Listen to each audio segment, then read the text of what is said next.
Hi, everyone. Mike White here. Welcome to this week's vlog post. The conversations keep going on. The market continues to roll. Frustrations continue to be high. And the title of this week's conversation is Winners Keep Winning. I know we're having, instances where people are struggling to get deals to go together. I know a lot of people are focusing on the negativity and the challenges. But I think those who are focusing on what it's taking to get deals together and what it's taking for each one of their deals that actually go through to win, it really seems to be making a difference. Just sometimes, I guess it could be just an optimistic attitude or focusing on the positives versus the negatives. But it really comes down to those two choices. You can we talked about it last week. You can whine and complain about what the challenges and issues are, or you can identify the solutions and the strategies that are working in your particular market and help your clients win. Record numbers of homes are being sold. I know the system has changed a great deal in the way that people are having to make multiple offers in order to finally get a house. But some of the loan officers I'm working with, and as we track the numbers over the years, the duration, the time it takes from pre-approval to contract is not all that much different in the people that I work with. The difference is they're making more offers more quickly than they were in the past. People are going from, pre-approval to contract in 90 to 120 days. And that is pretty much the same as it was for many of my people a few years ago. Yeah, there are some people that were pre-approving who have already found the house that are in the contract within a couple of days. But for those people who are entering the process and getting pre-approved and then going out looking, those numbers aren't all that far apart. The difference is the speed at which they're having to make offers, and they're making an offer, every week, every 2 weeks. And they're losing 3 or 4 offers or so before they get one accepted. So the point is how do we put our clients in the best position to win? And I think as originators, those of you who are closing 8, 10, 12, 15 or more purchase transactions a month, you've got a lot more insight to that, a lot more experience about that than many of the people around you, simply because the frequency at which you're closing transactions. So look at every one of your purchase deals and find out, what did that person do to win?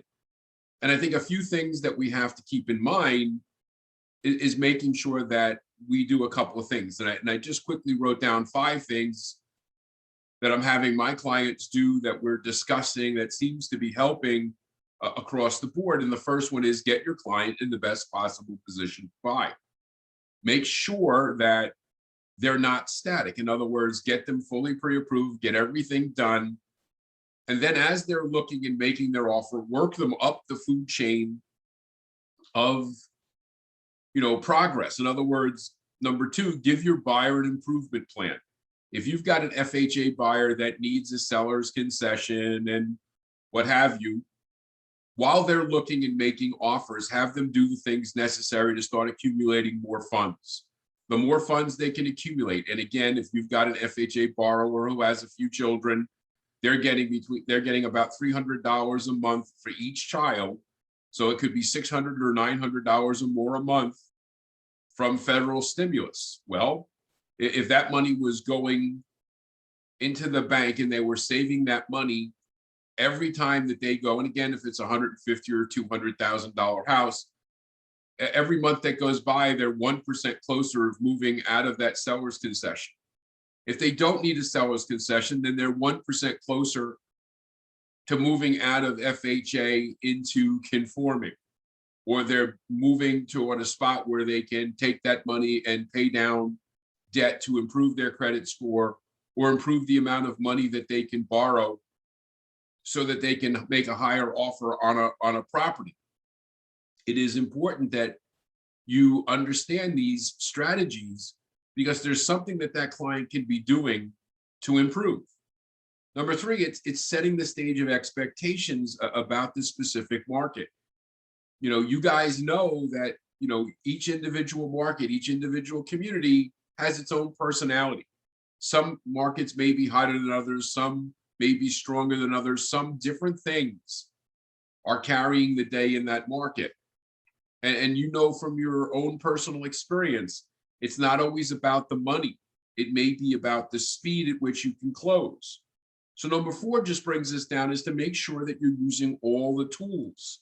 Make sure that your clients are aware of all the tools that are available.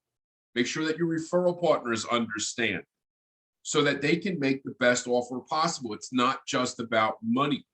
It could be, hey, we can make this offer and we can close in 20 days.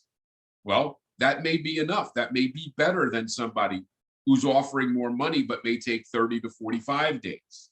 So understand, arming the people with the tools and making sure they're aware of all their options could be a big deal. And again, it's you and your client and your referral partners are all on the same page. Understand that you're working together as a team to get that buyer that property, to get that offer accepted. Originators are in a unique position right now to use their experience because for the most part, loan originators in our market, especially you guys who are watching, are likely closing more purchase transactions than any of the people around you. You're seeing real time what it's taking to win. So allow the winning to keep happening. Allow winners to keep winning. And your success depends upon your ability to share the strategies and solutions that you and your teammates are using to actually get deals accomplished. Hopefully this helps you, puts you in the right direction. If you have any questions or comments, it's Mike at imtcoaching.com. Take care.